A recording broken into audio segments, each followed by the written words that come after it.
Hello, family. Today, our guest is Sanford D. Greenberg. Now, let me tell you, I had not met Sandy before this podcast, but I felt as though I know him. I read his book, and I'm going to hold it up here for you. I'll hold it up a lot. And you see all my sticky notes. It is one of the most inspiring books I've ever read, and I've read a lot, thousands of books, and it really was the COVID saver for me. I'm going to read about Sandy first, and then I'm going to share some personal thoughts with you before he joins us for this conversation. Sanford Greenberg is chairman of board of governors of the Johns Hopkins University's Wilmer Eye Institute. Now, that's the largest clinical and research enterprise in ophthalmology in the United States. He's also a fellow of American Academy of Arts and Sciences and a member of the Council on Foreign Relations. As a trustee emeritus of the Johns Hopkins University and Johns Hopkins Medicine, he incorporates much of his gifts to the School of Medicine and the hospital. Because you see, he lost his eyesight to a disease during his junior year in college. Yet he graduated with his class the following year, elected as class president. In 2012, my now friend Sandy instituted a campaign and prize for research toward eradicating blindness among humankind. It's called End Blindness by 2020. This effort gained international recognition in 2014 when it was granted a featured session on the agenda of the World Economic Forum in Davos, Switzerland, where Dr. Greenberg has been a regular participant. President Clinton gave him appointments. He served as chairman of the Rural Healthcare Corporation, created by Congress to bring benefits of telemedicine to America's rural areas. He also served under President Carter and Ford. And, you know, he was a White House fellow in the Johnson administration. He's been giving and gifting to our world and our country for ever since he's been a young man. And he's also co-editor of the book, The Presidential Advisory System. In it, he discusses the methods used by American presidents to obtain policy advice for the management of the federal government. Sandy's career as an inventor, entrepreneur, and investor began when he invented and patented a compressed speech machine. That speech machine speeds up the reproduction of words from recordings without distorting any of the sound. He found several enterprises, including a company that produced specialized computer simulators and one that created the world's largest electronic laboratory surveillance network and antimicrobial profiling database. Wow, right? Well, he also received his BA as Phi Beta Kappa from Columbia University in 1962 and earned both his MA and PhD from Harvard, his MBA from Columbia University, and is a Marshall Scholar at Oxford University. He attended Harvard Law School, lives in Washington, D.C. with his wife, Sue, and they have 3 children and 4 grandchildren. I am so excited to introduce you to my new friend, Sandy.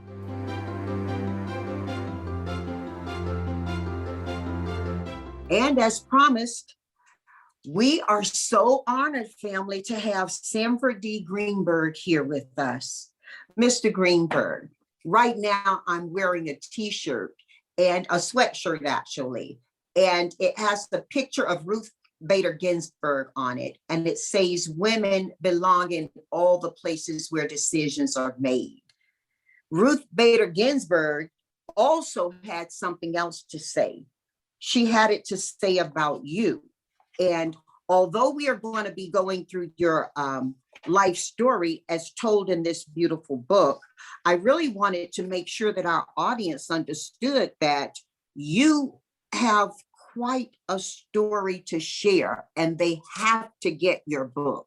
We're going to talk about it, but they're just going to have to get it. So before we jump into the book, can you just tell us a little bit about you growing up? I've already shared some of the highlights of your life we'll dig into. I reserved your childhood for you to talk about. Thank you. My childhood was both a barren field, but at the same time, rich with an understanding of what probity and integrity and generosity really meant. And in that instance, I'm referring to the 4 people with whom I lived when I was born and as a young child. My father, Albert, escaped Nazi Germany in 1939, came to this country penniless, was a good tailor, a very good one, and struggled to earn a living to support us. One day he put me in the chair at the center of a room and suspended a stick of gum over it. And as he dropped it, he said, "This is coming from heaven." Those sweet moments vanished all too soon because at age 5, when I was 5, he died, and his death really devastated me. Moreover, he had left my mother, Sarah, with $54 to raise 3 children under the age of 5. My mother went to a social service agency to solicit their help, and they acknowledged her situation and offered to help in any way that they could if my mother would separate her 3 children and put them into 3 separate orphanages. That would not happen because my mother would let nothing interfere with the integrity of her family. She was a quiet woman, deliberate, resolute, thoughtful. She was a sweet inside and tough on the outside, what the Israelis call a sabra. She had the skin for grimness, which unfortunately followed her through her entire life. Some years later, she married my father, Carl. Carl was a junk dealer and more powerful and stronger than I was or could ever be. One day, a disgruntled employee threw a brick at him, catching him in the eye. That required a prosthetic.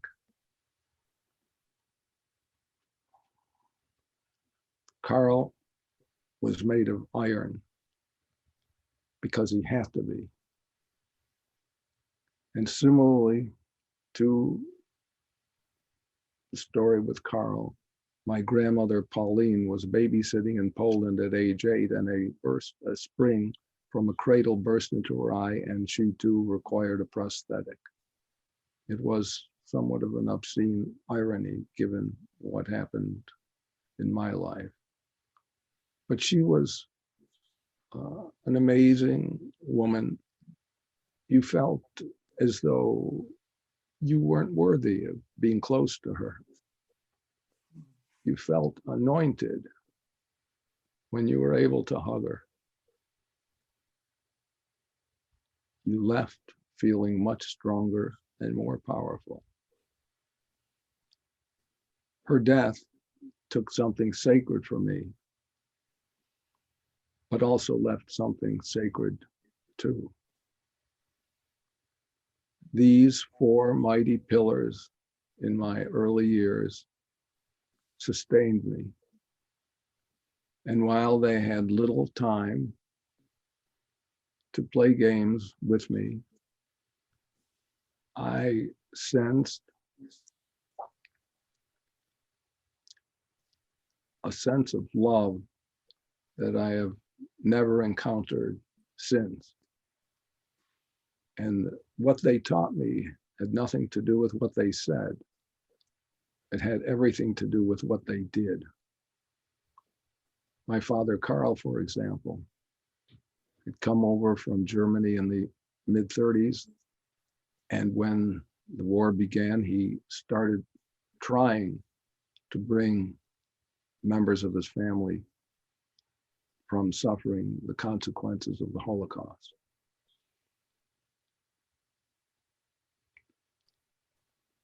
The time alone that I had could be viewed as somewhat nerve-wracking, but I became a licensed dreamer in those early years because that's what I had. My brother Joel was a year and a half younger than I, so not having anyone to talk with and having no technology whatsoever in the house, I was left to my own devices and I was left to dream. And that has lasted me a lifetime. I still have my license to be a dreamer. Ruth Bader Ginsburg says about you that when you account for your good life, you have something that sighted people cannot possess with the same intensity.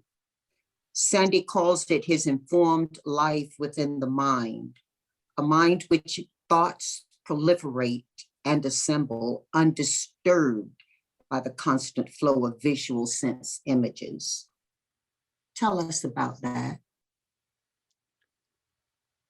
As you can imagine, I live most of my life inside my head, which is a very noisy and busy place, but also one that's filled with joy, because there is the stillness, because there were no images. There are no images to distract me, as Justice Ginsburg said. And so there's my mind, and beyond that, the entire universe. And I wander in that universe on a regular basis. Before we get into the meat of the book, there's one more thing that Justice Ginsburg says. She says that from a hospital bed in Detroit in February of 1961, your sightless eyes were moist with medication and you made a deal with God. You said if the Lord would get you out of this hole, you vowed you'd do all you could to prevent others from going through grief like this in the future. How did you get to that place so quickly? And quickly I say with hesitation, because one's life can't be measured by someone else's sense of time. But when we look at what you went through, that was a bold commitment to God you made.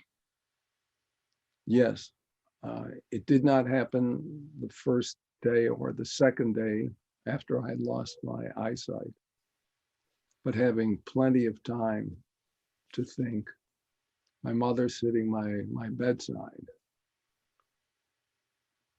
It was simply within me to promise God, given that I began to understand the implications of my new blindness, that I had to do something to commit so that no one else would have to go through blindness.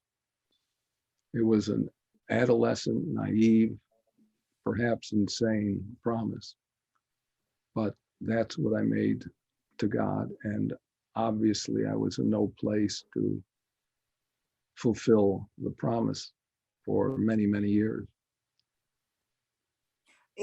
And you were on a train when a man came up to you and asked to sit beside you, even though the train was pretty empty. And it turns out that he was a doctor himself.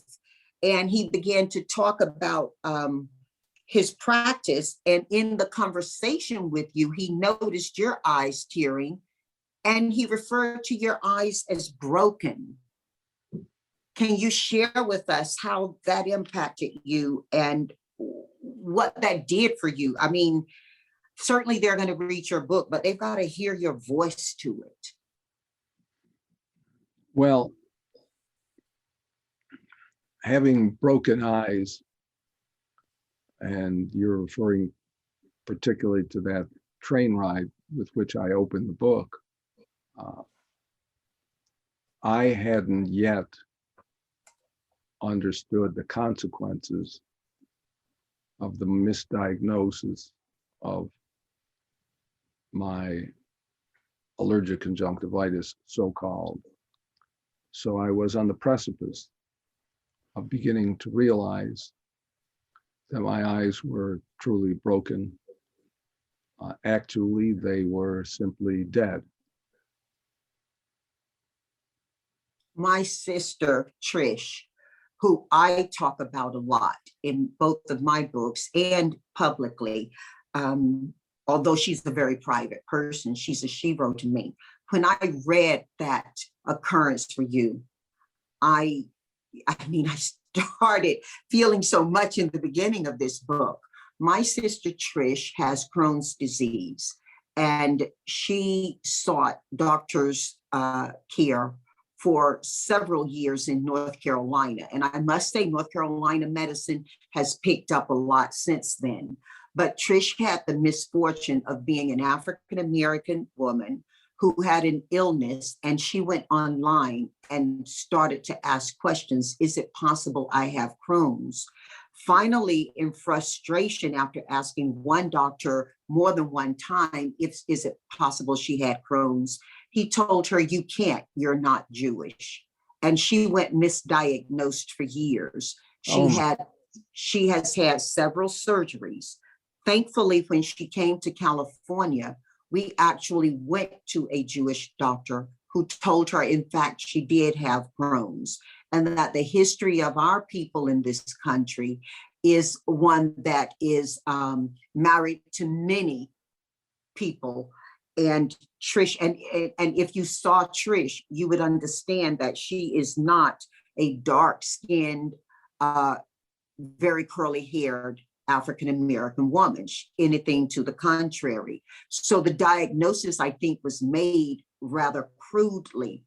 When you talked about being misdiagnosed, you certainly brought me to what happened for my sister and how she went through years of illness. We're thankful she's alive today, but she's had a very rough medical history and continues with Crohn's, as you may know, to require treatment.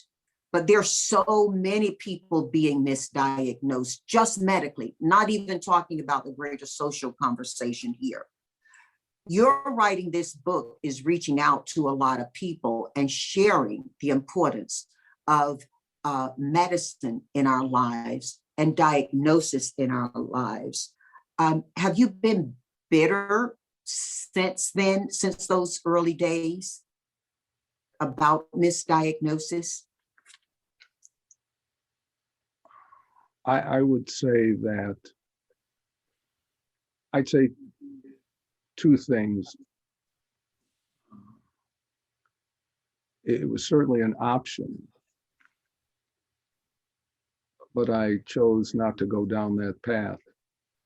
Harry Truman said, I have no time for bitterness, which I think is a much better approach to life. And on a more spiritual level,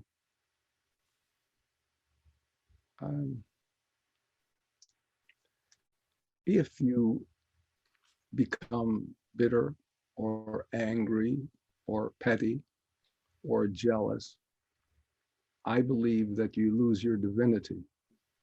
And it is similarly important for us to remember that we are divine.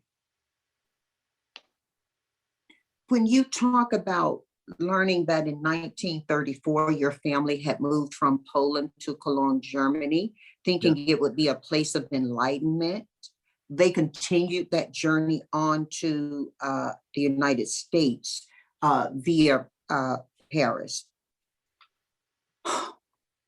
What did that feel like to have history made so personal in your family? Well, it left a permanent stain on my psyche, because to this day, it is inconceivable to think about what happened in the Holocaust. That's obvious. But the personal pain that I know some of the members of my family experienced has never left me, nor do I think it ever will. I think what happened was not only painful for me, but I think it was one of the most horrific things that civilization has ever experienced and will never get over it. I fully agree with you. I visited some of those concentration camps, and at one of them, I was standing in front of ovens, and I was with a client, and the client took several of us, and we were standing there, and we were told to imagine watching what was happening to the people, a person in front of us.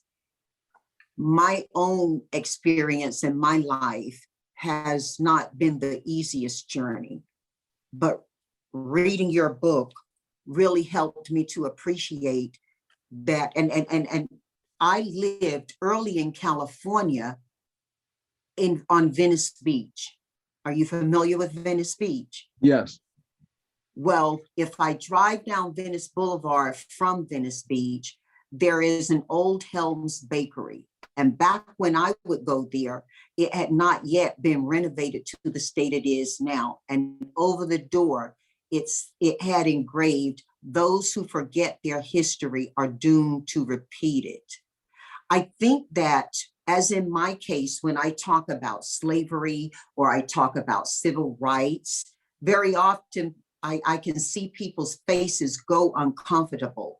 And especially now that the conversation on social justice is so broad, with the George Floyd, Breonna Taylor, these conversations. And then we're also having spikes of Asian harm being done to older people.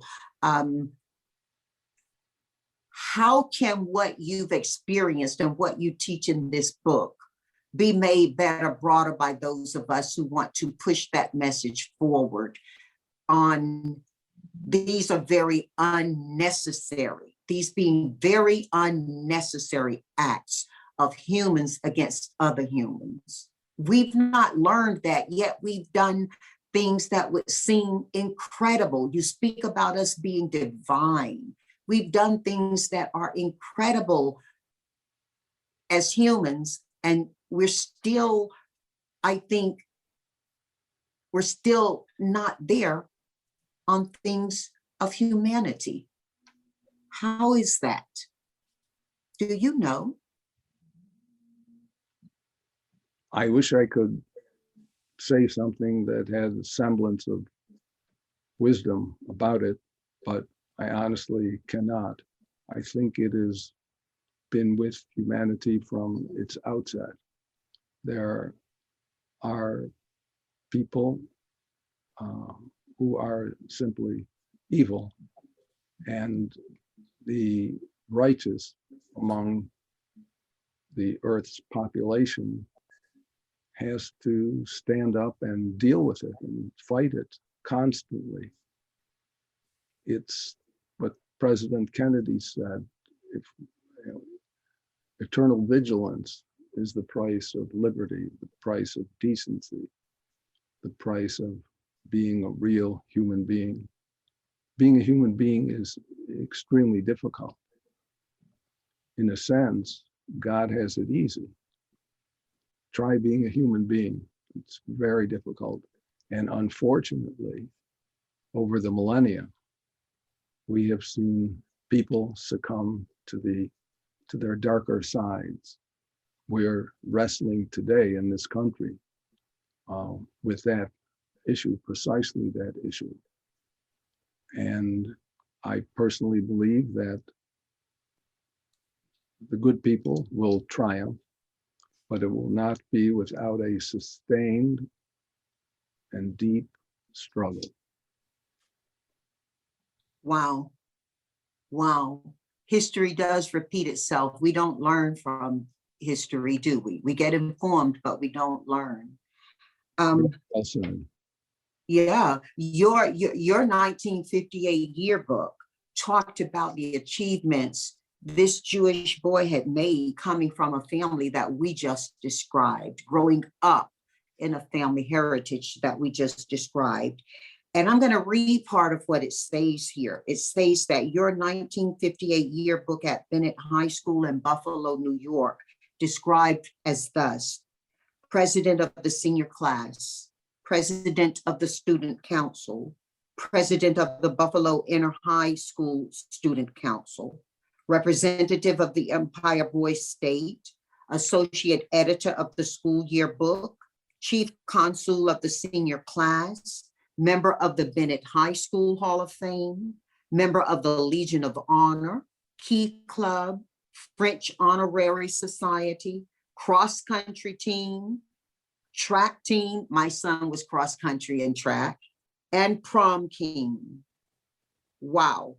You say that those 7 years that preceded that have been filled with sunlight, love, friendships, vibrancy, and to your own mind, an enormous accomplishment. And then what happened? and then the fates decided that I was going to go down another path in life. I lost my eyesight in my junior year at Columbia, which was something I obviously could never have imagined, and denied it all during the time that my sight became increasingly darker.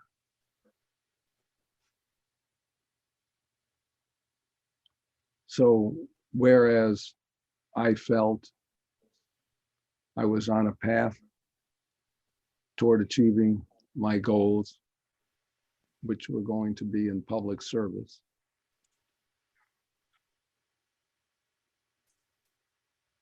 I found myself facing people who were telling me that the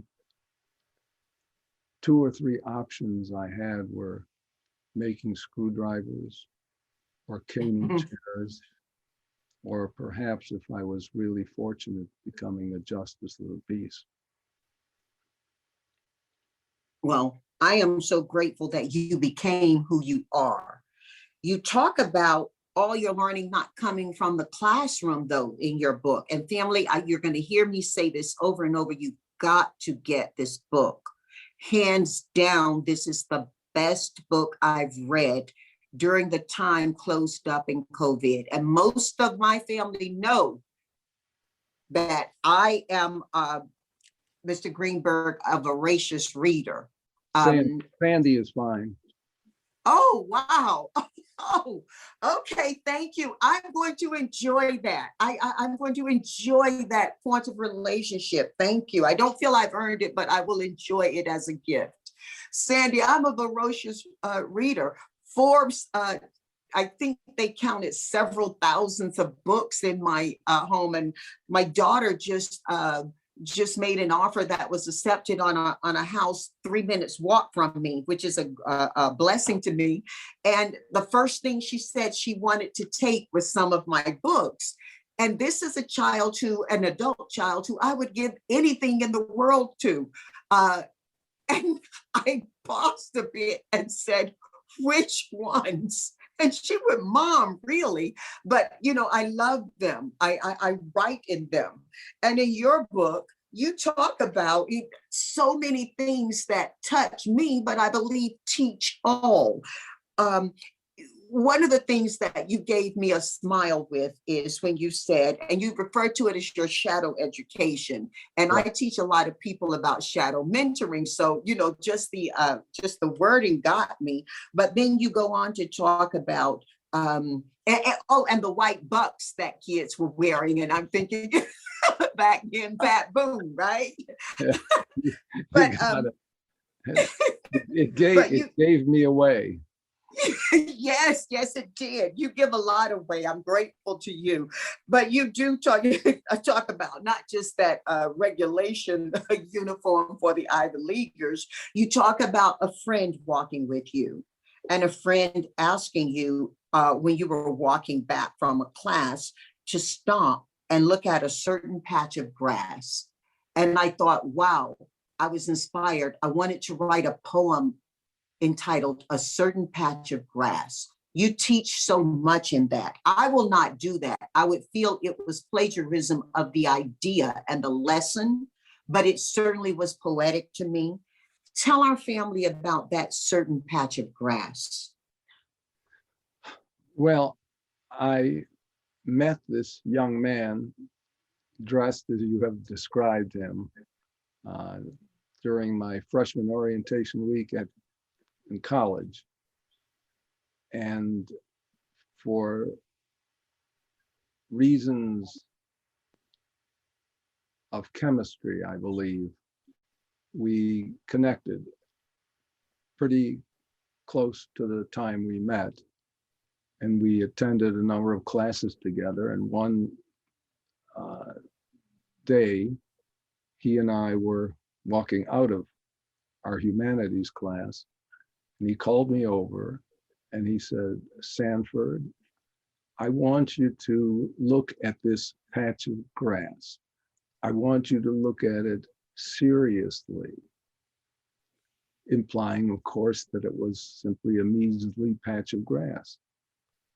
He then proceeded to tell me how light illuminated the beauty and complexities of its colors.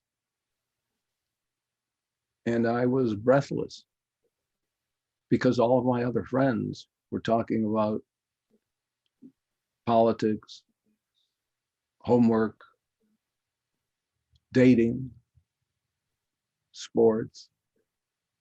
And here was a young man my age. We were both 17 years old at the time. And he was talking about the beauty that can be found in nature. And I believe that was a signal moment.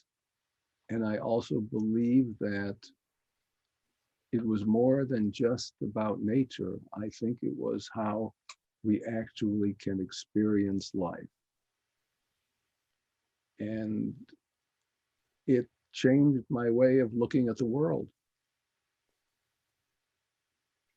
You say that a dreamer's world is the secret hideaway. Do you think you were yet a dreamer at that point? Oh yes, I'm two parts, as I say in the book. I'm a doer and a dreamer.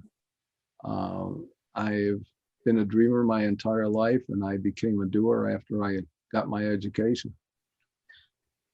Well, this dreamer friend of yours went on to join a fraternity that was rival to yours. Yeah. Now, we've seen a lot of hazing. We've seen a lot of incidents where frat boys get into trouble. At my son's school, University of Southern California, when he attended, I believe his frat got shut down, not just disciplined for behavior. So we see a lot of things that happen, but some good things happen too. And when you talk about the importance of, no, let me reframe that. When you talk about how strongly your friend felt that you guys should stay friends, even in rival fraternities, my mind immediately went, and you've just finished telling us, here's a dreamer while others are talking about politics. Your dreamer friend has sent me political thoughts, as have you quite often. And my mind went to, wow, you can join different parties and stay friends, even build stronger friendships. Talk a little bit about that, how it was for you guys as just fellows. Well, after that experience, our conversations took a different turn because we began exploring the world in a very different way. We spent countless hours going to museums and libraries. He was an architecture student, and I loved art. I started drawing as a little boy and couldn't get enough of New York City, its pleasures in music and in art. He said he wanted you to stay friends, and he said he was going to give you 5 reasons. He said, your nobility, your devotion to pursuing a lifetime of study of music, the arts, and literature.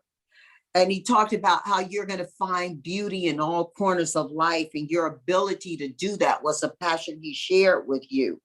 He asked you to form a pact with him that one would come to the other's rescue if you ever found yourself in extreme circumstances. And then he gave you your 5th reason. He said, because you're cool. And you explained in the book, which is appropriate for some of my young friends, that cool was really cool back then. It was a really good thing. Well, Sandy, you really are a cool guy. I mean, there's not a single page in your book I don't learn from, but I also am able to learn some really strong lessons and read strong occurrences that have that overtone of light from you. Your book is Hello Darkness. I got so much light and enlightenment from you. How does that happen from this son of a junk dealer?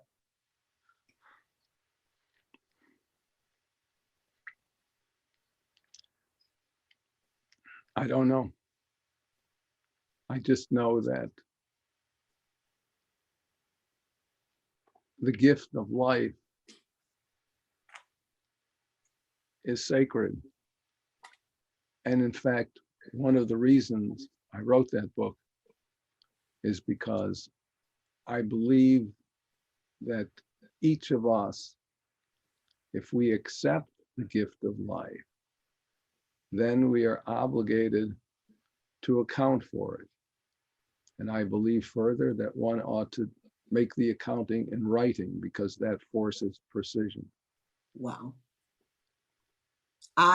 Early in my relationship with my husband, and my husband's picture is right over my left shoulder now. He's an angel over a lot of the decisions and a lot of the occurrences at my desk. He passed away in August of 2020 of Alzheimer's. And early in our relationship, we had a wonderful life for over 40 years.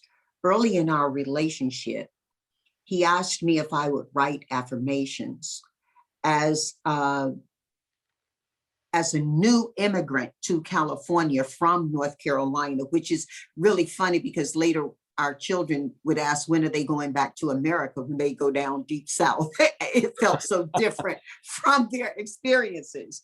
But he asked me to do affirmations. He said that there was so much in me I couldn't get to because I was still so burdened by the things that had already happened. And so he would have me write affirmations in the positive. And I've got books and books of affirmations I wrote.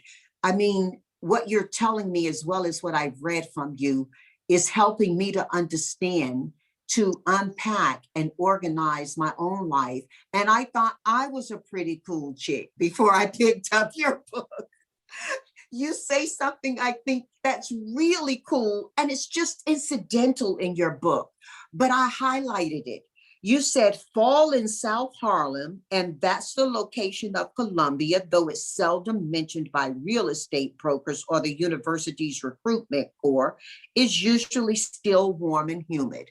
And I took so much from that one statement It's seldom mentioned by real estate brokers or the university's recruitment corps. Columbia being in South Harlem. Talk about that. Why was it important for you to make that little footnote in the context of a much larger conversation? You're the first person who's commented on that. Well, I think that we were living in a bifurcated world. And at that time, Harlem was a very deprived sector of New York City. And here I was luxuriating on the campus of Columbia University, one of the great universities of the world, enclosed with these grand libraries and statues of great people. And it seemed to me that there was a profound degree of unfairness in that. My friend, Jerry Spire, who became another roommate, and I and some others would go to the Apollo Theater for evenings of entertainment. And then it went into a state of disrepair. And Jerry was responsible for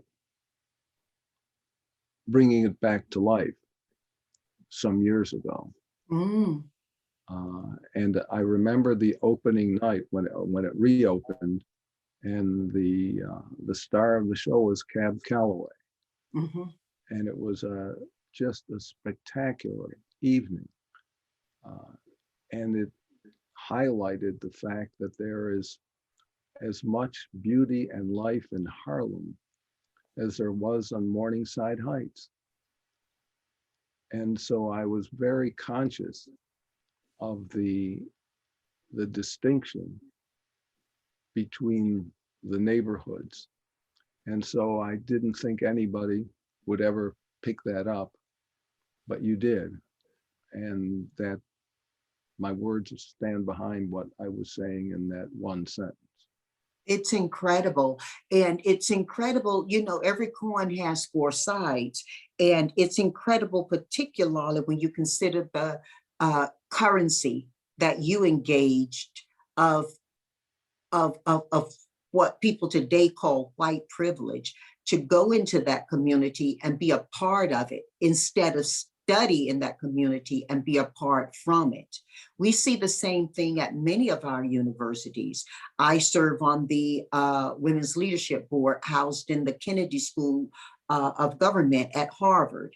And Harvard is campused so close to people who don't have. And I mentioned earlier my son's university, University of Southern California. And one of the reasons that I became such a fan of the school wasn't because of the education it offered our daughter, who needed to go to university at age of 13. Wow. But well, that's why she was there instead of Harvard, is because we wanted her close to home. You know, she was not yet a woman in the biological sense of the word enough to be away from home. And she had come to me and asked, why was she being punished when we were thinking about her going off to Harvard? We had family there who could visit. And I determined then that her gift would not be treated as a curse. So we opted for USC. But I wasn't completely pleased with the decision until the then president, a couple of years later, made a decision to integrate USC more into the community that surrounded it. My own executive aide had grown up, she said in her words, less than 10 minutes walk from USC, but she never dreamed of going there. It was never something she thought she would achieve. And so when you wrote about that, it touched me deeply. And I have pored over so many of your words in the book. You even talk about when you went back to Buffalo for your cousin Edith's wedding. and how you memorized and yet still stood up and mimicked to read. And I asked myself, why did he mimic to read when he could memorize and do it so well? Why was it important to you to mimic to read? It's basically what I said earlier, that I was denying. That was on the way toward complete blindness. That was in November, prior to the January of the following year that I lost my eyesight completely. Yeah. And so I didn't want anybody, including my girlfriend or my parents or siblings, to see that I was in a rather terrible state of disrepair in terms of my vision.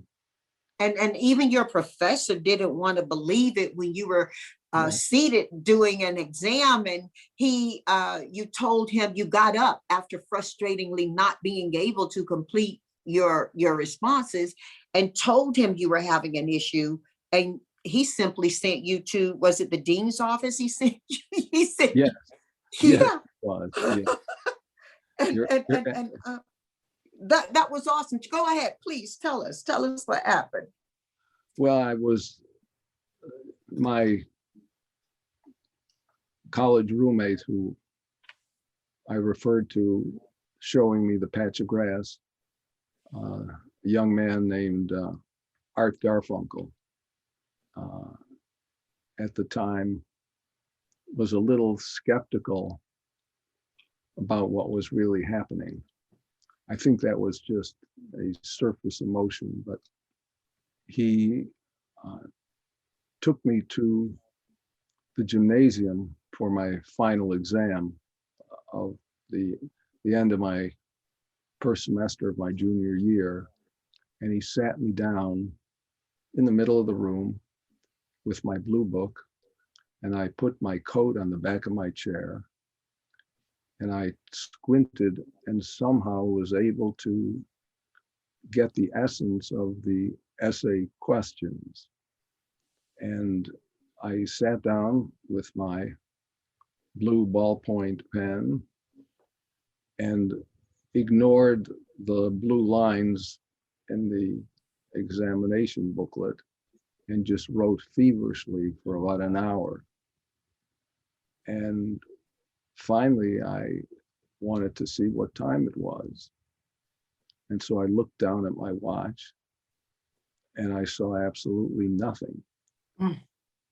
I blinked, I rubbed my eyes, and nothing changed that fact.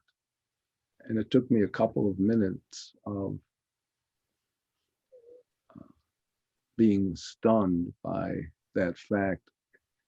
But at the end of those few minutes, I felt I had no choice and walked to the front of the room to hand in my examination booklet. And the proctor there looked at me and said, after I had told him my circumstance, and he said, "You know, son, I've heard so many incredible stories, but this tops them all.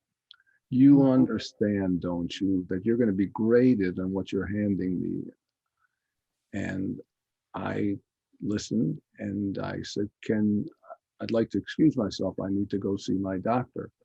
And he continued to laugh and disregard anything I said until I was determined to get my coat and leave the room. And when he saw me falling over other students who were continuing to write, he finally got me to the dean's office, and they offered to let me dictate the remainder of my exam.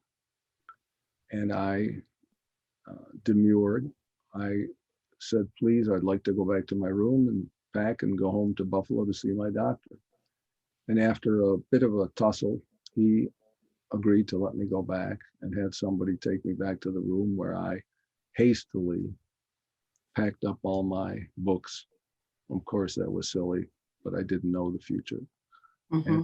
And my clothes. And my friend Arthur took me to Grand Central Station And I took that long train ride home, which, as you know, I describe in the first chapter of the book.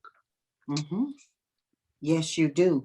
And you also progress in the book to talk about, and this is after, now, when I read what Justice Ginsburg said, she described you as brainy and athletic. I mean, you were the big man on campus. Everything. You were the guy who I would have been going after. Let's be clear, okay? And then you go to see Dr. Sugar, and he uses something called an electronic tomograph machine, advanced technology then. And with a name like Sugar, he delivered the bitterest pill, I think, of all. He and you know, we live in a world of hashtags. Hashtag, you're gonna be blind tomorrow. Him telling you that did something that was different than you experiencing that.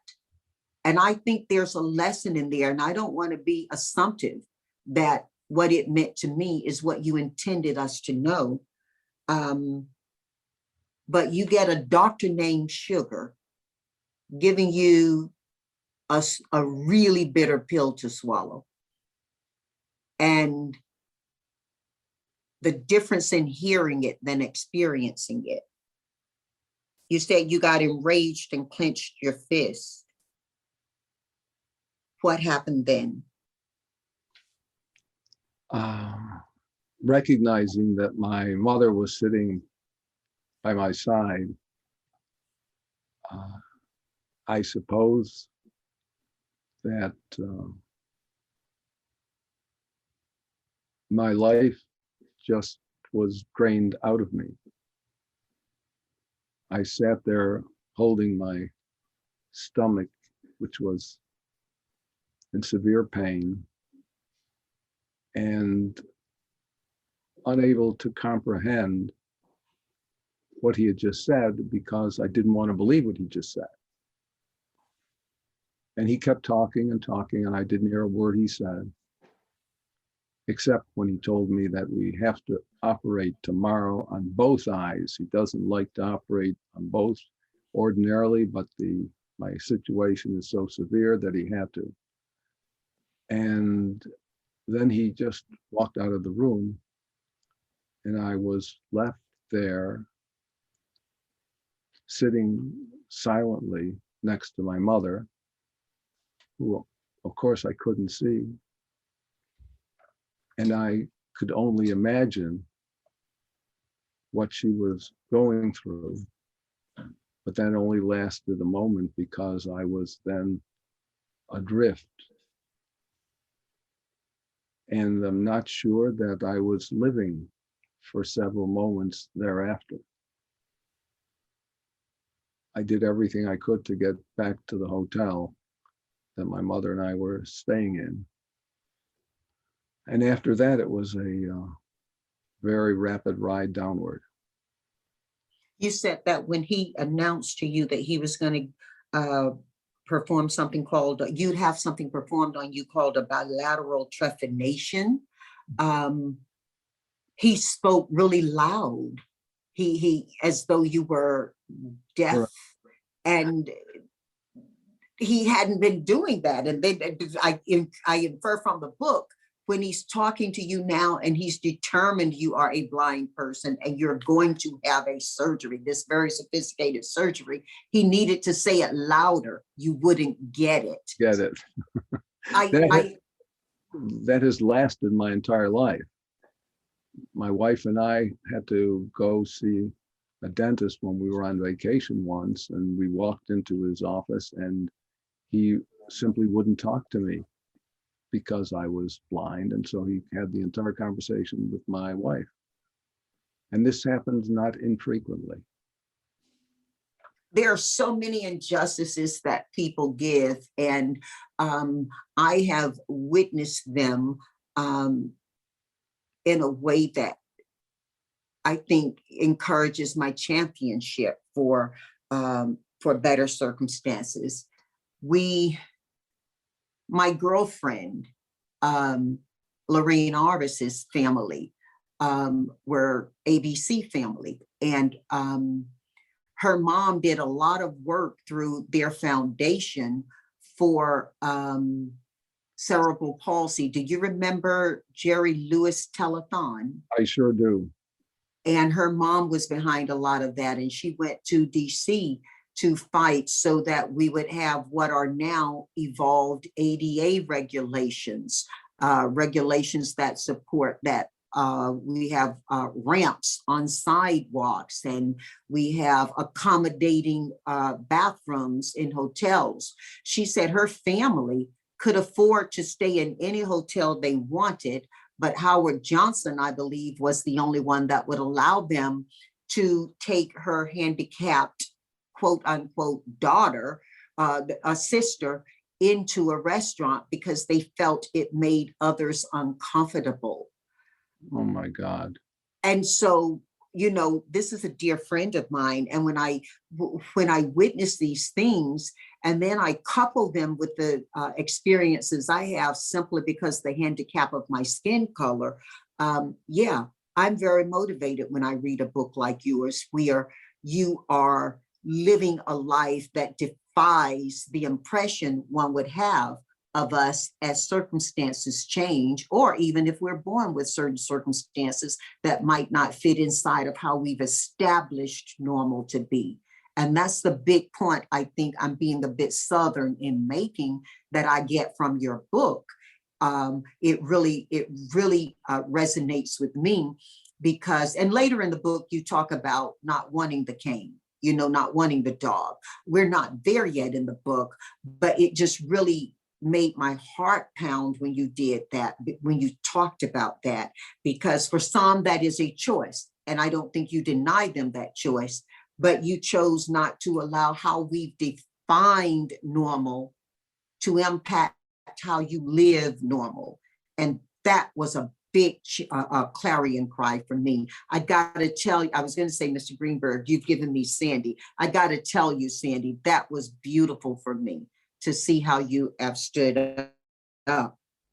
In your book, on page 71, you write something that gives me quite a COVID analogy, what we're experiencing as we have gone through COVID and prayerfully we're coming out of. You write, there is a moment that occurs at least once in just about everyone's life, and all too commonly several times, the instant just after bad news has been given, when you suddenly look back on your life and say, my God, I did not realize how nice I had it until now. As I write this, I'm trying to think whether that one day at the doctor's office in Detroit really was my worst day. If death outweighs everything, then the day my father died should claim that dubious honor. But I was very young then, and able to get on with a life of normal hopes and dreams. Normal hopes and dreams. The gods hadn't yet raised me up so they could bring me low. That was such a COVID analogy for me. And while COVID, for those of us who are surviving and some thriving through it, did not go the depths of it, I don't think any of us escaped knowing that was the case. Thank you for that analogy. And have I got it right? Yes, you have it precisely right. You talk about victory at sea being a nice record, and then you go on to say is more meaningful than you can ever imagine. That's what Hoffman, you're writing what Hoffman said. And Yeah. He said, the idea of victory has been on my mind these past days, but not just victory for me. I made a deal with God. If he gets me out of this hole, I'll do everything I can to prevent others from going through grief like this in the future. How do we continue that COVID analogy? A lot of us have gone through it, and I'm curious if we're going to learn from it. And so I'm asking you to, kind of tie the lessons of your book into what you can teach us as we exit COVID. Well, I can't I don't think I'm really qualified to give an opinion that would be meaningful. I can just tell you the way I look at the world, and it see it to me. A lot about how we live life is about the philosophy we develop, the perspective, the attitude. Einstein writes that the most beautiful experience we can have is the mysterious. Wow. It is the fundamental emotion which stands at the true cradle of art and science. Whoever does not know it can no longer wonder, can no longer marvel, is as good as dead, and his eyes are dim. And to me, in the first instance, each of us has the opportunity to wonder, to marvel. Because if you don't, you miss the magic of daily living, the magnificent, gargantuan essence, the beauty and the joy that can be uncovered within all things we encounter on a daily basis. Going on. Sandy, you're faithful to that thought. You're faithful to that. May I call it a truth? You're faithful to that truth. And you really touched me. And I won't keep reading everything you said, but if you could see the book that I have in front of me, wow, you would tell me I have to go get another one to keep it clean.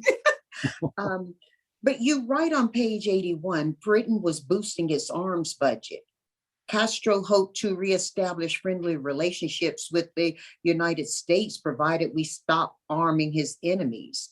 A mob had attacked the Soviet embassy in Belgium, and you'd hear people discussing what was going on in the world, trying to make conversation, and all you'd be thinking was, the world is still out there? And then you turn around and chastise yourself for thinking such a self-centered thing, for thinking that because you could not see something, it was not happening at all.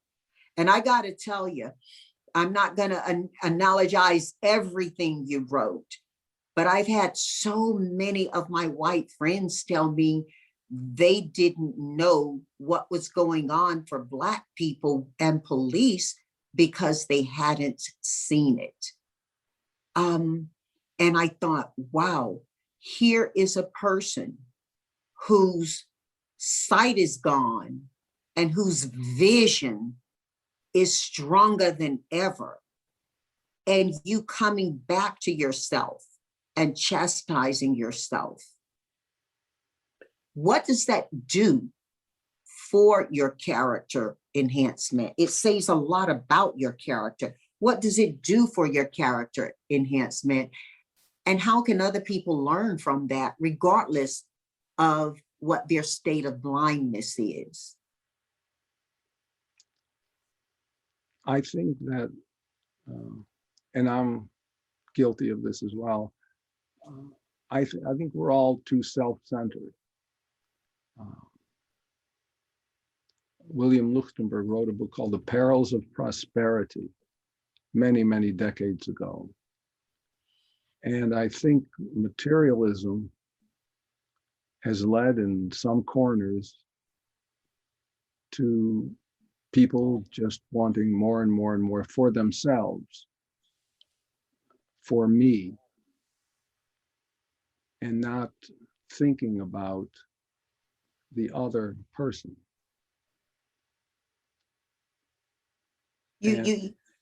And so I caught myself in that one moment and felt that I shouldn't be thinking that.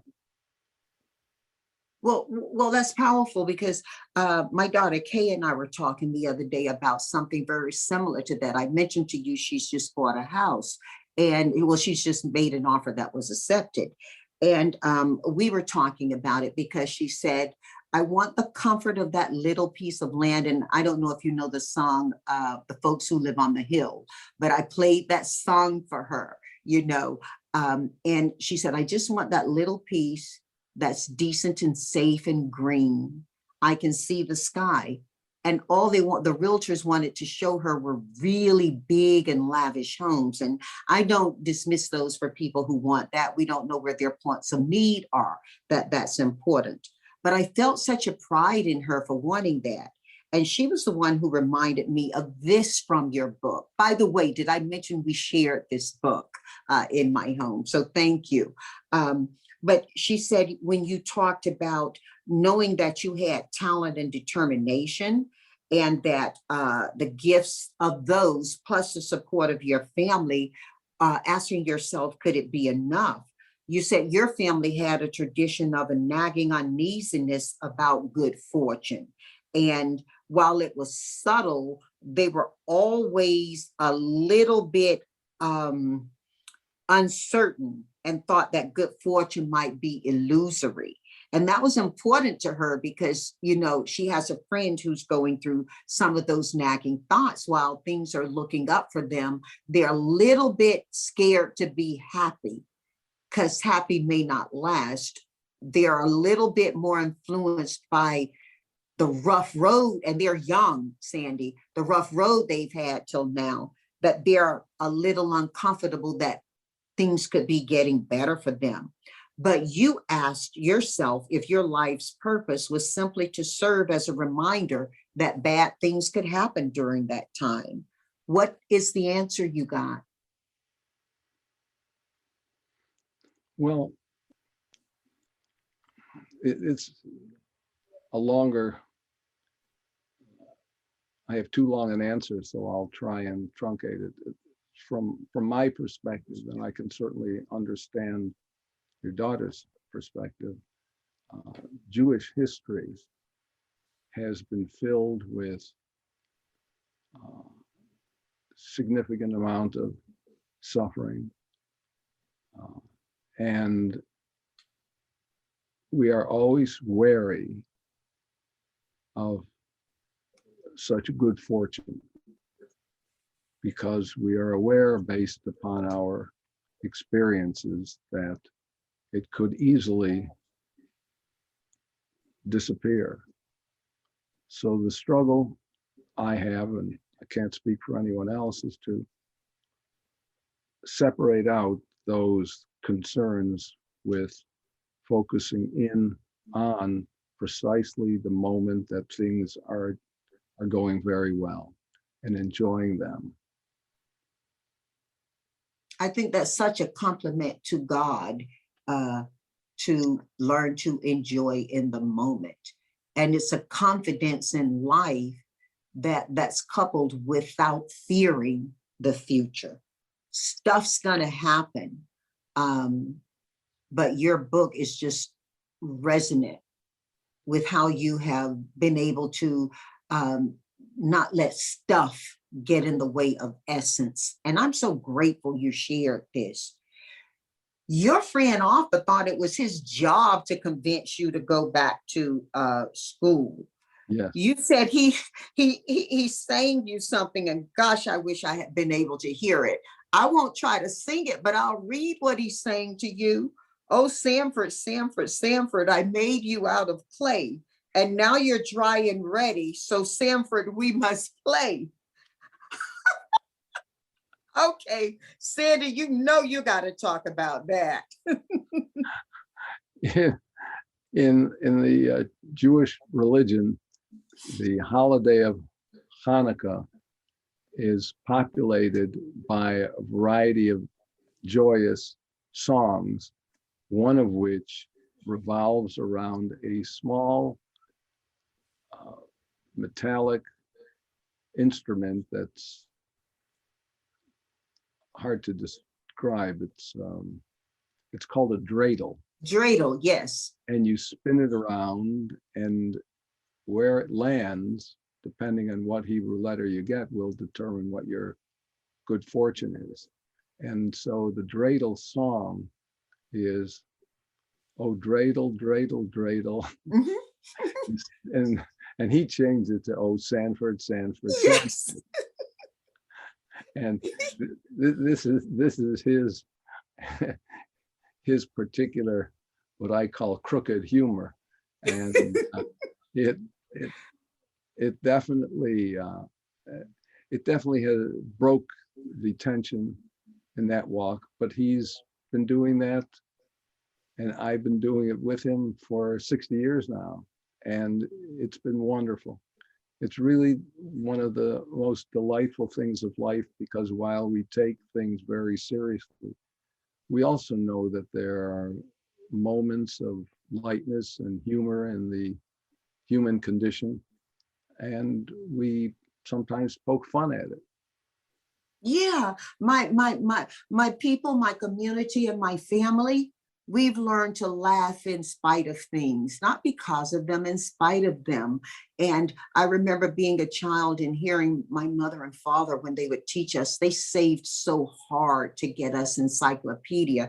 And mom would get excited when the next one would come, because she couldn't buy the whole set. So she'd buy them one at a time.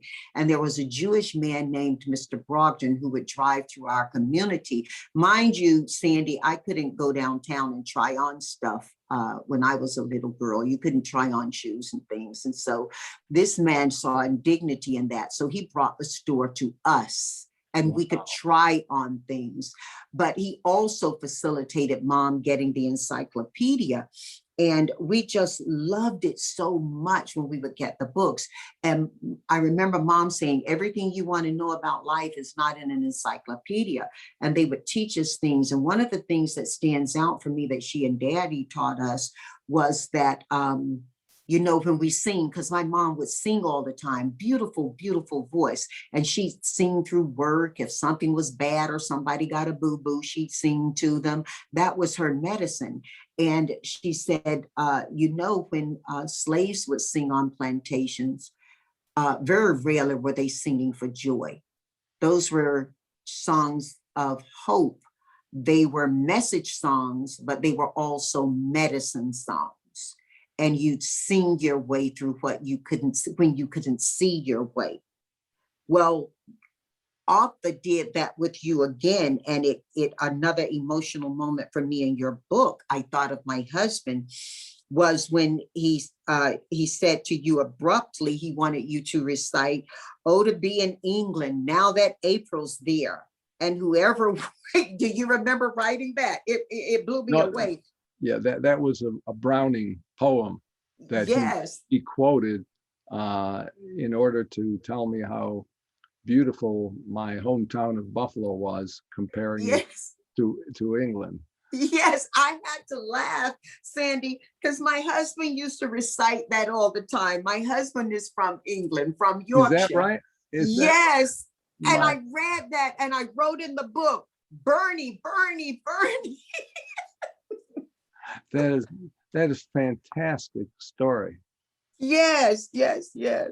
Thanks for sharing that one with me. That'll stick with me. You can be sure. But you did respond with something that meant a lot. You said, "Just give me one more day in the sunshine." That's what you talking about Achilles, remember? Yeah, I sure Just do. give me one more day in the sunshine, Arthur. That's all I ask. Well, I don't know if you consider, Sandy, that you've gotten sunshine, but you brought it to us. You certainly have. And whether it's through the support of your friend Arthur, who you call your teacher, or whether it's simply through your own grit or combination formula that you're still brewing, I just don't know. But I'm so grateful for it. I want to progress a little bit, though, because, and this is just for me, I mean, our family listening, if they're interested, great. But you talk about when Carl snapped at you after you were having the discussion about going back to school. Yes. And he referred to you as David. And you said that's your middle name in Yiddish. Was that something your family did when they were serious, or it was really important to call your middle name? Yes, yes. it was a call to pay attention to what I'm saying. That's exactly what happened in my family. If my mother was serious about something, if somebody was in trouble or something big was happening, and she gave me her name as my middle name, Elretha. If my mother says Janice Elretha, I jump to attention. When I read that you were doing that, it really, really blew me away. That's a great story. You also talk about in the book the possibility for success, not just ordinary success, like safety. You talk about, even if it extends to material success, the importance of enjoying all the things that somebody has the time to enjoy fully. Another COVID moment, another lesson, teach it.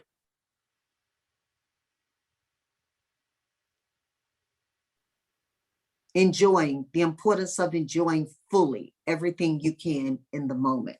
Yes, that seems to be, in a way, almost the essence of what God has given us. These singular moments that come, and I think that supersedes all other concerns. And you know, a lot of people live with fear, and it seems to me that if you are able to really enjoy the singular glorious moments that you're given, you erase fear. You set it aside because there's more important things to do. And I also think that if you have a mission, something you're dedicated to fully, that will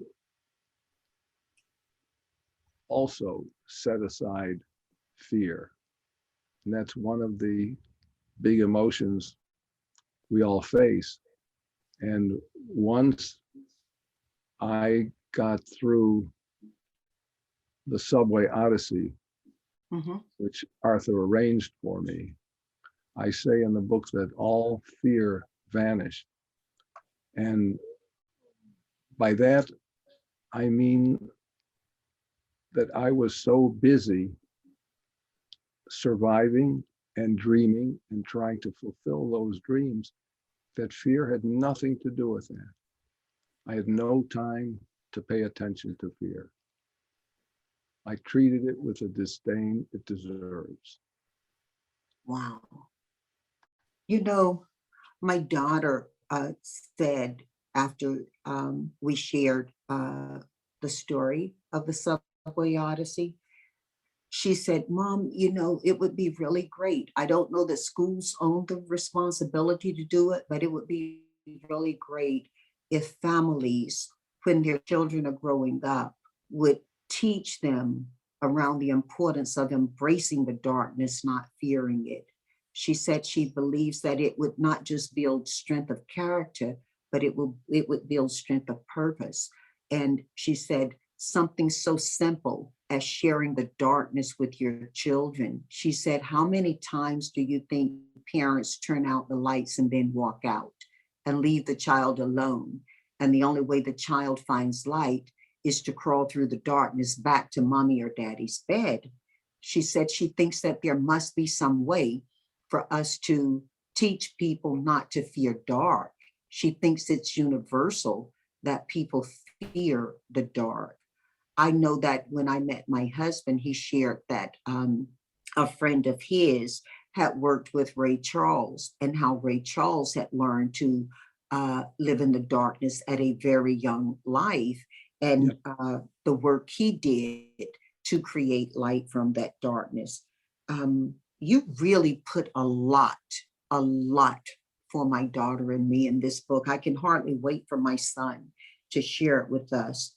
You gave us another COVID moment, because you talked about earning higher grades after the blindness than before. You Yes. talked about simple things like turning back textbook pages, becoming painfully intricate tasks when they're on a tape recorder. You said, but it was worth it. And you started to feel as though you were winning. Yes. Well, when you were doing that, what happened though to get the better grades? Was it because of what you just shared with us about living fully in the moment? Were you studying better? Did you feel a more intentional purpose, or what happened that you became a better student? Well, I think I mentioned it earlier that after I was liberated, so to speak, I had the world in front of me, and that meant I could now exclusively pay attention to the next task at hand, and that was finishing up my education. And I that's why I think it blots out all of the fear and other emotions that only tend to compromise yourself. Well, your friend Arthur came in with that copy of the New York Times that the article had been written about you and the success you were having as a student. And you rejected it as being a good article. You said you didn't want to be known, and I paraquote you, being good for a blind person. And I so feel you on that, Sandy. I many times had people refer to me as successful or outstanding for a Black person or for a colored girl when I integrated the 11th grade. Did it put a ridge on your back to have that? What was the thing of it for you? I guess this is it's my own problem, but I felt that when I lost my eyesight, I lost my dignity. And so I did at the time, and do to this moment, try to avoid looking like or actually losing my dignity. And to be called, as I say in the book, Sandy Greenberg, the blind guy, is to me demeaning. It's similar to what you were just talking about. You are successful as a Black person. You are successful as a human being, damn it. And that's that. And unfortunately, there is a substantial amount of prejudice toward blind people. And that's in part why 70% of the blind Americans are unemployed. And that's certainly before COVID. I can't imagine what it is today, because we have, and perhaps it's similar to yourself, we have embedded in our culture these terrible images, starting with Oedipus and going through Tiresias. And people think, that the blind are the damned, they're lost, there's victims of their own sins. And the examples I just gave you lead people to believe that blindness is to be frightened about, and also to have people who are blind discounted, because of course they can't read, so how can they do anything of value? So it's a problem. That's one of the reasons why I went into business, because in business it doesn't matter what color, what stature, what disability you have. It's simply the bottom line. It's the great meritocracy in the end. So people have invested in me, not because I was blind, I can assure you of that, but because I had an idea or a set of ideas that they thought were worthy of exploring and had substantial upside. People have invested in you, their political capital as well. Margaret Mead became absolutely infuriated when she picked up her phone and was being told by Princeton. Yeah. Tell that story. That really, I mean, I laughed out loud at that. It was beautiful for me and Margaret Mead of all people. Right. Well, Margaret Mead was just an extraordinary woman. I mean, I saw her, this is in the 50s now, operating as a woman in a purely male-dominated world, particularly anthropology and in her own field. But I was told by many people that I should not apply to major league graduate schools. And I decided that I wanted to. And I thought if I applied to many, maybe, just maybe, there'd be one shot at getting into a really first-rate school in the field of government. So I applied to Wisconsin, Chicago, Cornell, Princeton, Columbia, Yale, Harvard. And I was with President Eisenhower at a meeting because he was president, before he became president of the United States. He was president. You didn't know if you wanted to meet him at first, did you? You say you weren't sure. Right, that's true. But I will tell you, it was a real blessing for me to have met him. And he inspired me in a way that no one else could have, because I knew, standing as I was clasping his hand, that this was one of the great men of our time, given the way in he dealt with Normandy and World War II. And he told me, I don't know how he knew this, but he knew that I was going through some tough times in school.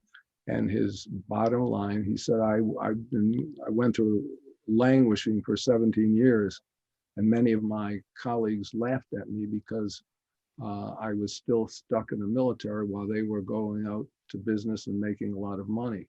But I had confidence in myself. And he taught me that in order to succeed and become yourself, you have to have confidence in yourself. And that inspiration lasted for a little while, because when I got back to my dormitory that evening, Arthur read me the first letter I received from all the graduate schools I applied to was from Princeton, and it was a flat out rejection. And I didn't know what to do, because I assumed naturally that all the other schools in that same league would not accept me either. So Margaret Mead, who had written letters of recommendation for me, she originally was my anthropology teacher my sophomore year, and then later she asked me if I would want to become her research assistant, which I said yes, because she did not believe that blindness was a handicap. So she had a blind guy as a research assistant. One of the many, many reasons why she was an extraordinary human being. In any event, I took the letter to her office and she read it. And before she had finished reading it, she picked up the phone to the dean of the graduate school at Princeton and started screaming at him and telling him that there is no reason that you should have declined denied Greenberg acceptance. But she told them their books weren't any harder than anybody else's, didn't she? yeah, yes, yes, ma'am.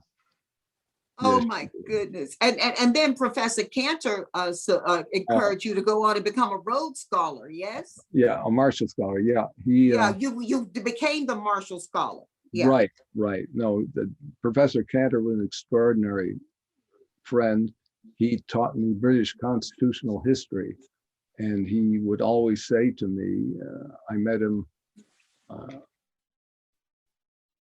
early in my junior year, and he said, you know, son, if you want to be an educated man, you have to go to Oxford.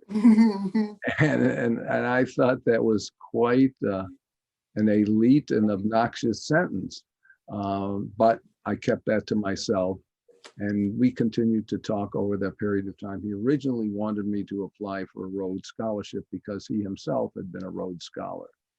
And it turned out by the time, I mean, then Detroit intervened, and by the time it was my senior year, since I was planning to marry Sue, I couldn't apply to the Rhodes Scholarship for a Rhodes Scholarship because they did not permit people to be married and accept their scholarship. But the Marshall Scholarship people did permit you to be married.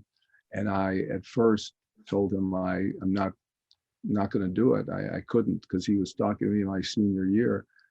And when we got to Cambridge for graduate school, he actually flew up to see me and spend a day with me. And most of the day was about the fact that if I really wanted to be an educated person, I had to go to Oxford. And the best way he thought I should do it is apply for a Marshall Scholarship, which he recommended me for. And it turned out to be an extraordinary experience. It truly was, as we're talking with you today, the right decision.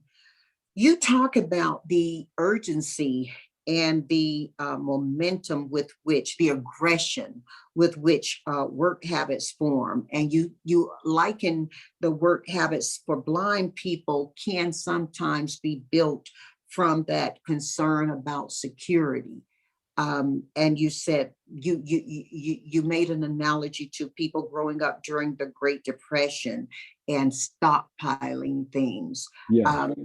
And my daughter reminded me that that was powerful lesson for me to listen to, because I give things to people, but I also keep things. I've got shoes, I've got things that haven't been given away, that haven't been thrown out either, but I've also got emotional and mental baggage that I've not thrown out from lack of security. Tell us what we can know, what you've learned, what you've figured out, how to make it work for you instead of against you, this sense of urgency or desire for security. Yes,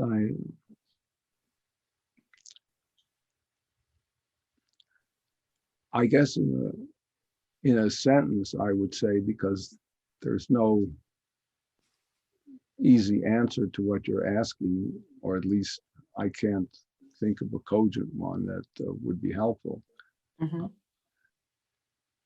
I would say simply that you should revel in the glories of life. That's what should occupy your time. That, more than anything else, when you walk outside, do look at that patch of grass, look at the tree, stand still and look upward and look at the clouds and the color of the sky. You know, I once had a doctor when I was 30 years old who was my internist. And as I mentioned in the book, as a little boy, I was petrified of blindness and cancer, those two horrible specters surrounded me during my formative years. And I went to him and I asked him if he would be kind enough to help me end my life if I got terminal cancer. And he said he would absolutely help me do that. Mhm. And then he said, however, I have a number of patients who have terminal cancer, and they struggle and fight every day for every inch of life. Mm. Well, So I got it. go on, I'm sorry. I want to hear what you were going to say, please. No, I think that it made a lasting impression on me. And so I have an advantage that I don't have any visual distractions, as Justice Ginsburg pointed out in her foreword. So I populate my mind with ideas that are beautiful. Physicists and mathematicians often talk about the beauty of a theorem. I populate my mind by thinking about some of the great art I used to look at, and some of the great art I have acquired over the years, and some of the great moments in my life, and those become dominant. Sandy, you say that you came to the conclusion that the only really worthwhile things in the world are people and ideas, and you liken that to why the Western intellectual tradition, for which the Parthenon stands as a symbol, has meant so much to you. Absolutely. Think about it. What else is there other than people and ideas? I can't think of anything that is as meritorious, as worthwhile as people or ideas. That has certainly been my experience in life. And ideas are absolutely extraordinary. I think to me, the headline is "Revel in the Glories of Life." I never said that in my life before until you asked the question. And my life is certainly that. I mentioned in the book that I'm the luckiest guy in the world. Yeah. And I personally believe that's true. I have a golden place in life with my family and friends, and with the many other people that I get to meet along the way. And it's just beyond extraordinary. One question before we go to 4 for 4. You mentioned in the book, Sandy, about working as a staffer in the White House. And by the way, thank you for that service. You say that one tends to lose innocence working in the White House. And you also said sometimes it can engulf you. I'm paraquoting you, that it can engulf you and all you think about, all you do is that world in the White House. What is it about that? Is it the big things, the big ideas, the big issues that you're working on there? Is it the glory, the fame, and how we built the White House up to the level of a Parthenon? What is it that happens to people? I think it happens to people for different reasons. What I found, just to be repetitive, is the people I met were extraordinary, simply extraordinary people who were, for the most part, dedicated and devoted to the country. And the ideas that came by me, either in memoranda on my desk or in meetings with many of these people, it's intoxicating. It just is.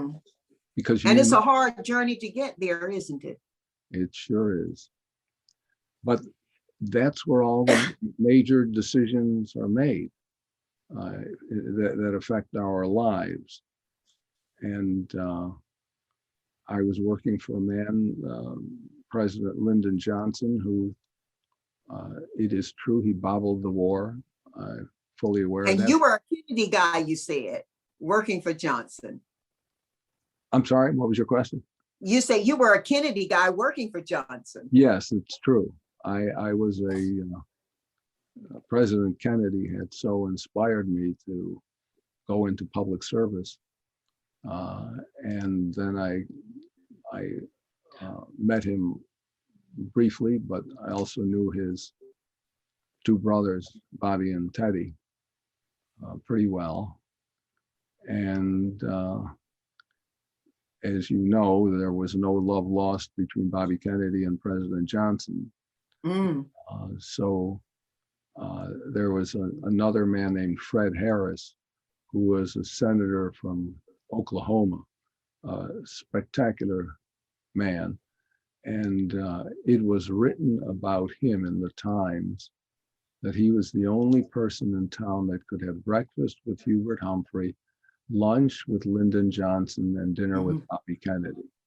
And I knew those three men pretty well, Humphrey, Bobby, and President Johnson, each of whom affected my life dramatically. So I could write volumes about that experience, but a lot of what I learned there is never to be repeated. Because it was wartime, I learned things I never wanted to learn or know about. And it was very disturbing. And in fact, that year, I struggled with whether to stay in government to pursue my career or leave government and go into the private sector. And as I learned more and more about the war, and as I talked to Vice President Humphrey and Secretary Willard Wirtz and Bill Moyers and Orville Freeman, people who joined me when I set up my first company, I realized that I couldn't in good conscience stay and support the war. As insignificant as my contribution would be, still it was a big decision in my life. And so I decided that it was time to prove myself in the real world. And so I went out and started my own company and built it, as well as a number of others, with the extraordinary help of some of the most wonderful people I've ever met. You met Von Braun during that time too. Yes, I did. Yes, I did. One of the task force I worked on was we were doing a space report to the President of the United States, and it started when I first got there, and it was due on the President's desk the following June. And as I became more immersed in what was happening at NASA, which actually at the time was in a bit of a muddle, I realized how central Braun had been to our war effort in getting to space. And I knew that he had that he actually worked for the Nazis.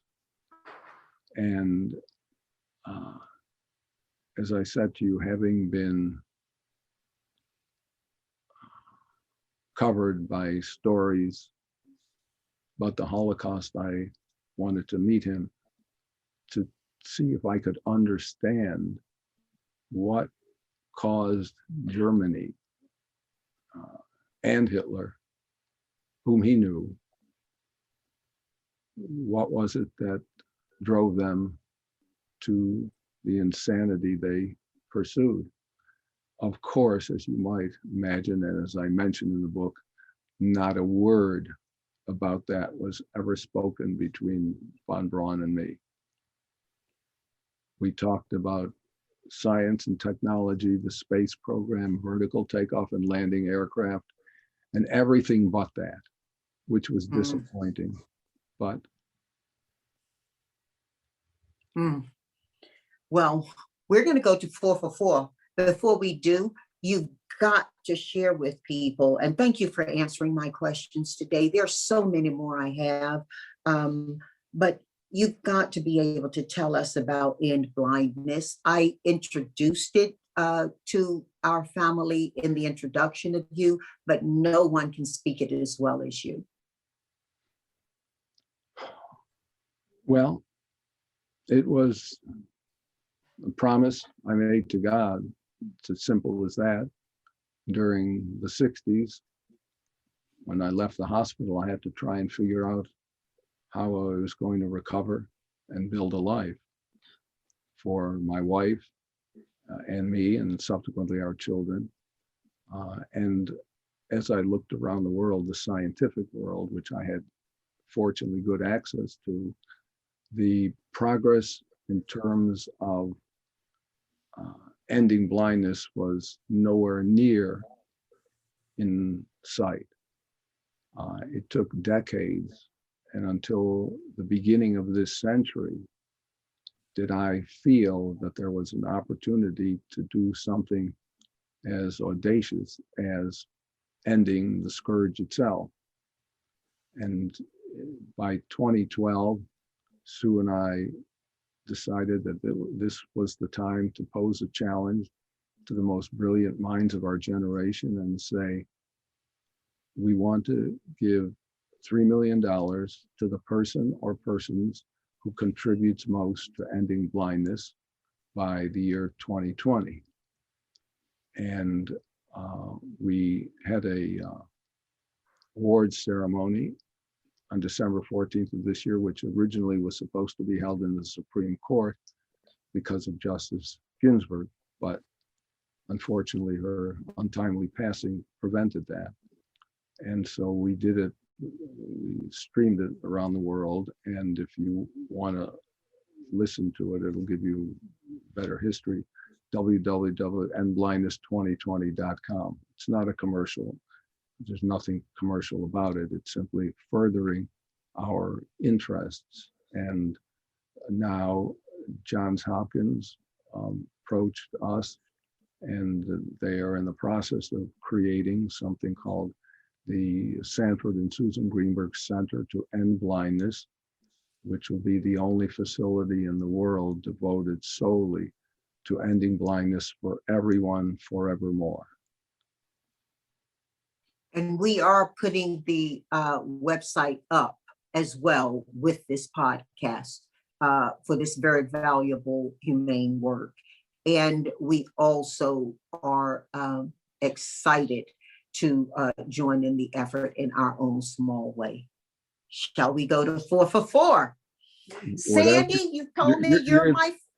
You're the boss. Oh, wow. Oh, my goodness. Oh, my God. I'm glad you can't see my face right now. Sandy, so 4 for 4. I'm going to ask you 4 questions to which you'll give me 4 answers to each. You'll give your answers and why. The first question is, you can invite anyone to dinner from any time in life, past or present.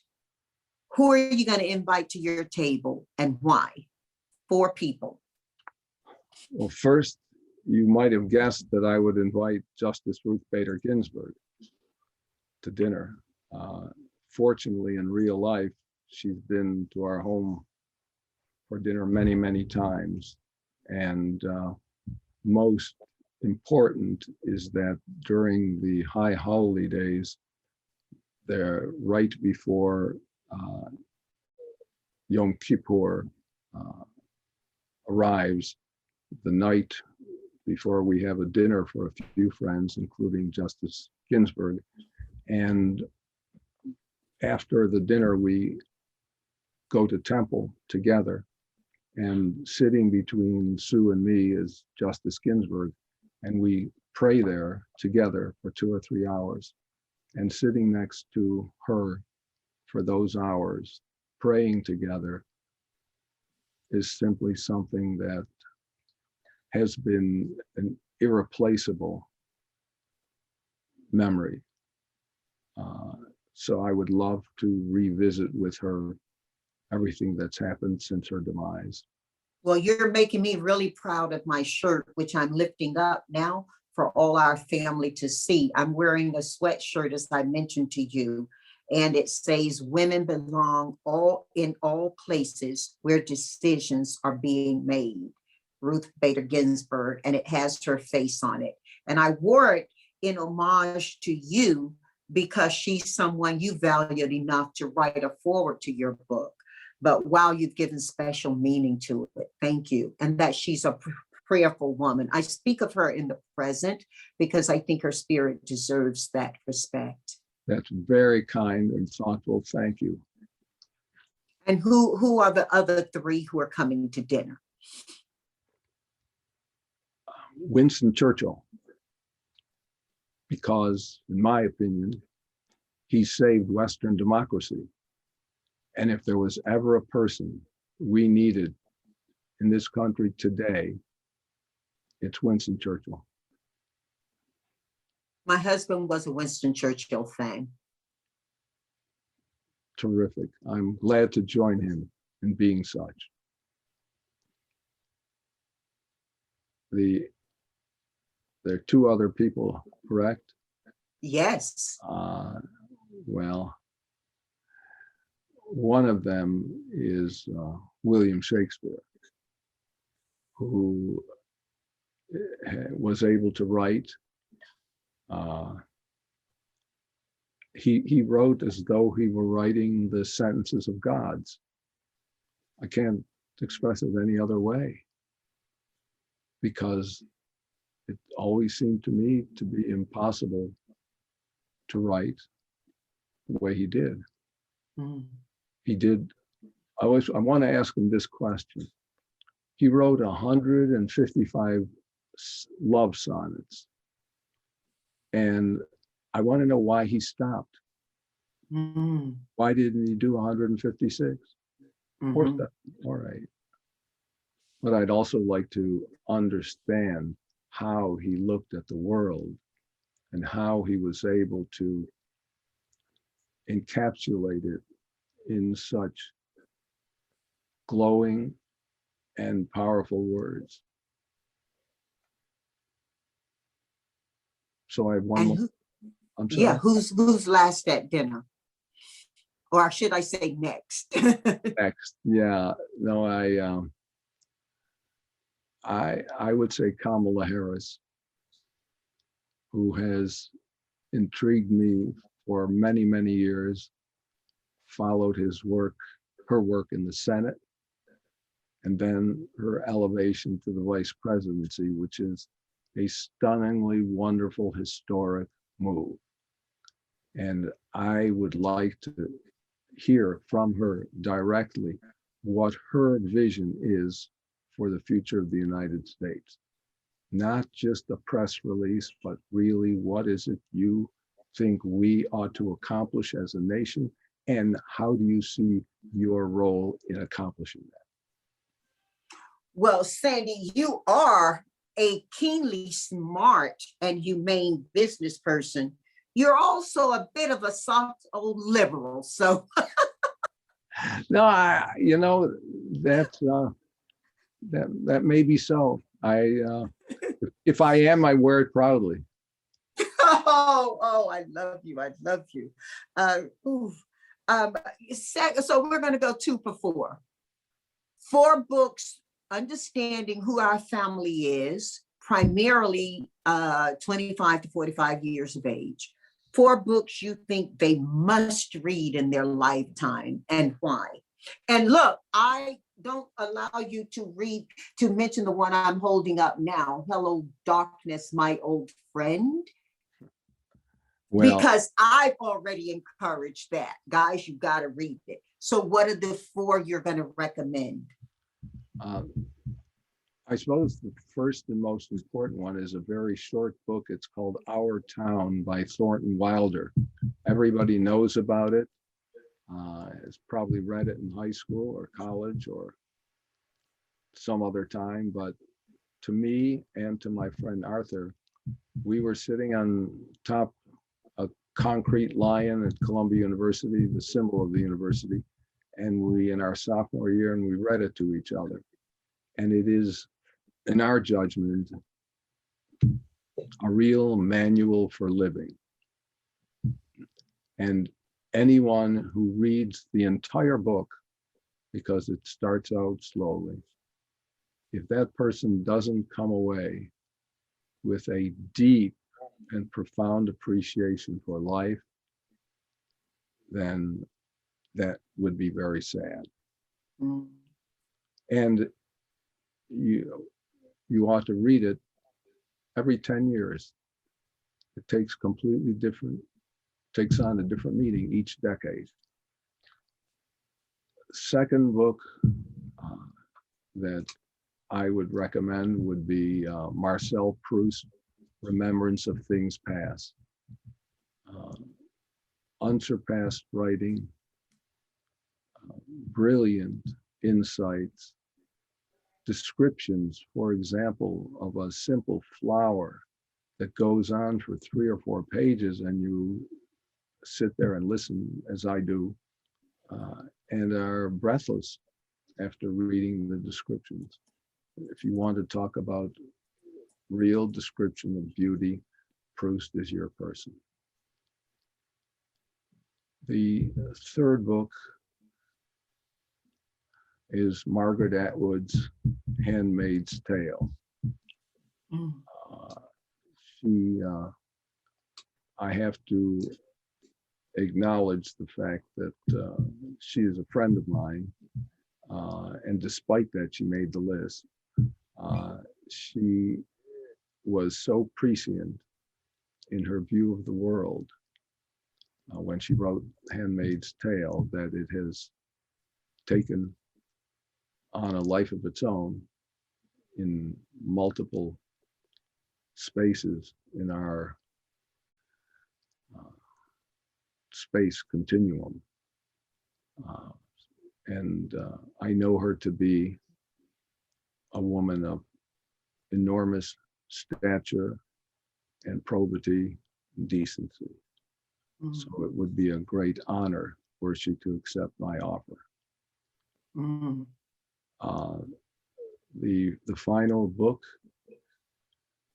I guess I would say Edward Gibbon, The Decline and Fall of the Roman Empire, which is, I think, unfortunately, relevant to the times we're living in. But it's written brilliantly and powerfully, and you wonder how he too could have been so prescient. Mm. Mm. Those are my Wow. first. Yes, yes. Thank you for sharing them. We're going 3 for 4. Now, it's understood by the family by now that you love music.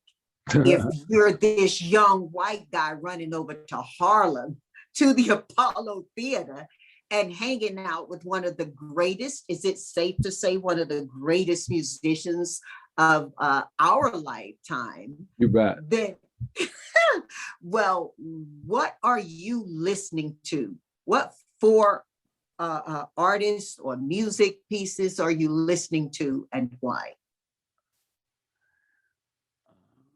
Well, I mentioned in the book Bach's B minor Mass, but I think more personal would be the concerto for 2 violins in D minor that he wrote, because in it you will recognize that there is a conversation going on, the same conversation that we have with our loved ones, and also it could be seen as conversation that is a national one today that needs to go on. So I would say that's one of the 4. Needless to say, Hello Darkness, My Old Friend, Sound of Silence is another one that has profoundly affected me in so many different ways and so many levels. Me too, sir. Me too. So pleased to hear that. And then how could you leave out Ode to Joy? How could anyone ignore that song? And I'll tell you a little story about Beethoven if you have a couple more minutes. uh, Beethoven wrote a letter to his brothers in which he said he was standing next to a man and they were both, quote, listening to a person playing the flute some 20 or 30 feet away. And he said, the man next to me could hear the flute.